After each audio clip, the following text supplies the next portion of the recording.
Hi friends, welcome to my channel.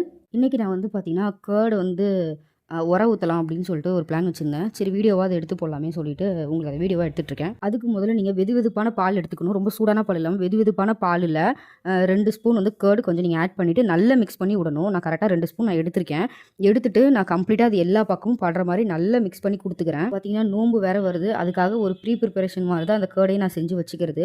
ஏன்னா இந்த மாதிரி நம்ம பண்ணி வச்சுக்கிட்டோம்னா நம்மளுக்கு வந்து சஹர் டைமில் நம்மளுக்கு கண்டிப்பாக தேவைப்படும். யாராக இருந்தாலுமே இந்த மாதிரி நீங்கள் ஒன்ஸ் நீங்கள் பண்ணிட்டீங்க அப்படின்னா ஒரு 4 டேஸ்க்கு நம்ம வந்து வெளியில் தயிர் போய் வாங்க நம்மளுக்கு தேவை கிடையாது. நான் இதை நைட்டு தான் செஞ்சு வச்சேன். நைட்டு செஞ்சுட்டு ஒரு பாக்ஸில் ஊற்றி நான் வெளியில் ஒரு ஓரமாக நான் வச்சுட்டேன். அப்புறமா காலையில் நான் பார்க்கும்போது அது நல்லா வந்து உறைஞ்சி அப்படியே கெட்டியாக இருந்தது. கெட்டியான தயிராக இருந்தது. நம்ம சாப்பிடவும் ரொம்ப க்ரீமியாக ஃபீல் ஆச்சு.